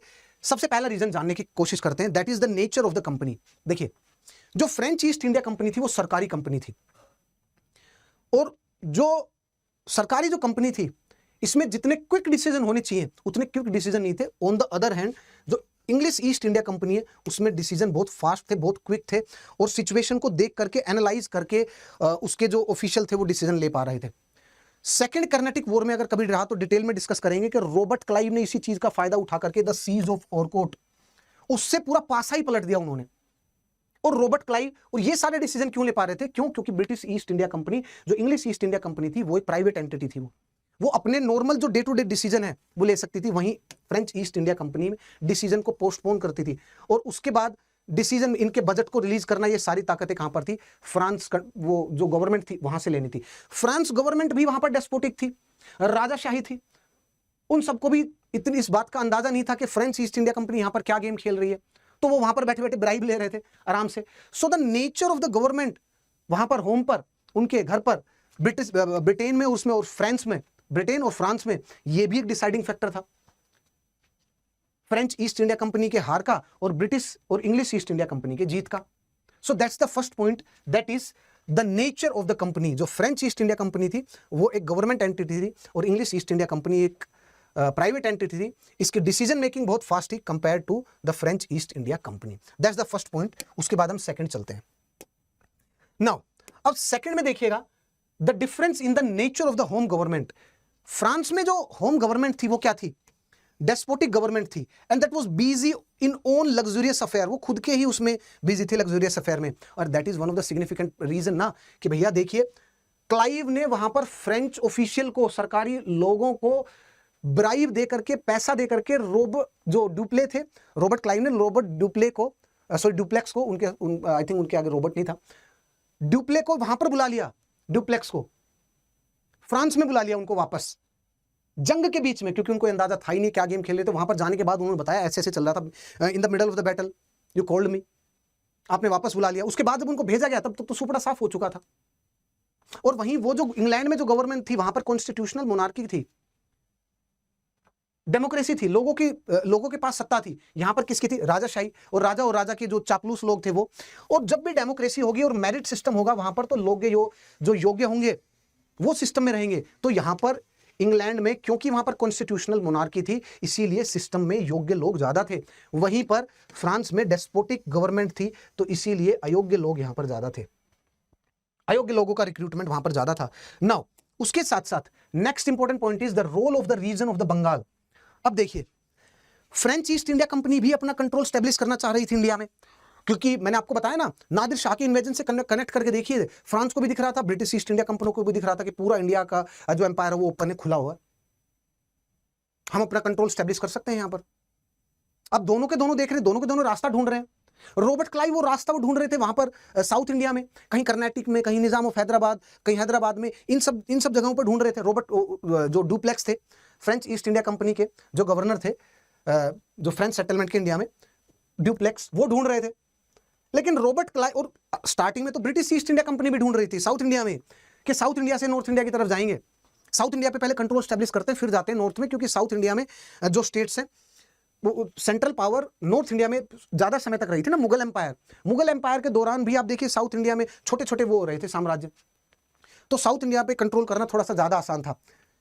लेकिन सडनली सिचुएशन ऐसी बनी कि रॉबर्ट क्लाइव को बंगाल का एम्पायर मिल गया, और बंगाल में सबसे मुगल एम्पायर का सबसे ज्यादा पैसे वाला प्रोविंस, जब उसका कंट्रोल आ गया क्लाइव के पास, तो क्लाइव ने वही पैसों का इस्तेमाल किया फ्रेंच ईस्ट इंडिया कंपनी और डुप्लेक्स के चैलेंज को डिफीट करने के लिए। कहां पर? साउथ इंडिया में। और इसीलिए इतिहासकार बोलते हैं the Dupleix was looking the key of India in the Madras, where as Clive sought it and he found in the Bengal.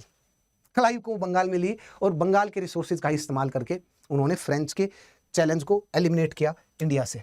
Not only French के चैलेंज को, उन्होंने नेटिव जो स्टेट थे जैसे मैसूर, मराठा, निजाम ऑफ हैदराबाद, इन सभी को बंगाल के पैसे का इस्तेमाल किया, बंगाल के रिसोर्सेज का इस्तेमाल किया। ओके, उसके बाद the fifth important point is that is the British naval supremacy. अब ब्रिटिशर्स का जो कंट्रोल था वो पोर्चुगीज की तरह स्टैब्लिश हो गया था, बे ऑफ बंगाल में, अरेबियन सी में, और जो इंडियन ओशन में, हाई सीज पर। अब इन्होंने इसका फायदा उठाया क्या? फर्स्ट कर्नेटिक वॉर, सेकंड और थर्ड कर्नेटिक वॉर में मान लीजिए फ्रेंच को, जो फ्रेंच ईस्ट इंडिया कंपनी है, डुप्लेक्स को अभी सपोर्ट की जरूरत है, तो वो सपोर्ट कहां से डिमांड करेंगे? वो सपोर्ट डिमांड करेंगे अपनी सरकार से। और सरकार कहां पर? उनकी फ्रांस में। तो फ्रांस की जो सरकार है वहां से सपोर्ट आएगी, तो वो नेवी के थ्रू आएगी, मतलब जल मार्ग से ही आएगी, समुद्र के रास्ते से ही आएगी। ओके, लेकिन समुद्र पर किसका कंट्रोल है, किसकी पावर ज्यादा है? वो है ब्रिटिश नेवल सुप्रीमेसी है ना, ब्रिटिश की नेवी की है। तो ब्रिटिश नेवी ने ये इंश्योर किया कि फ्रेंच ईस्ट इंडिया कंपनी को जिस टाइम मदद की सबसे ज्यादा जरूरत है, और उसको अगर कोई मदद प्रोवाइड कर रहा है तो उस मदद को वहीं पे ही रोकना। प्लस ये भी इंश्योर किया ब्रिटिश ईस्ट इंडिया कंपनी ने और ब्रिटिश ईस्ट इंडिया कंपनी की नेवल सुप्रीमेसी ने कि ब्रिटिश ईस्ट इंडिया कंपनी को जिस टाइम पर मदद चाहिए उसको तुरंत मदद मुहैया कराई जाए। जैसे कि अगर उनको कर्नाटिक वॉर में किसी भी मदद की जरूरत है, किसी रिसोर्स की जरूरत है, पैसे की जरूरत है, तो तुरंत बंगाल से रिसोर्स आते थे, पैसे आते थे। फोर्स का मोबिलाइजेशन, वेपन्स का मोबिलाइजेशन, रिसोर्सेज का मोबिलाइजेशन, लॉजिस्टिक चेन, उनको मजबूत किया किसने? ब्रिटिश की नेवल फोर्सेज ने। दैट इज वाई ब्रिटिश की नेवल जो सुप्रीमेसी थी उसने भी एक अहम रोल अदा किया फ्रेंच ईस्ट इंडिया कंपनी को हराने में। दोस्तों आई होप ये पॉइंट आपको समझ में आया। सो ये सभी पॉइंट थे। सो आज का सेशन दोस्तों यहीं पे ही एंड होता है, और आज के सेशन में आपको आई होप कि काफी कुछ चीजें समझ में आई होगी। अब हम अपने नेक्स्ट सेशन में बात करेंगे। आज के लिए दोस्तों इतना ही। टिल देन, जय हिंद फ्रेंड्स।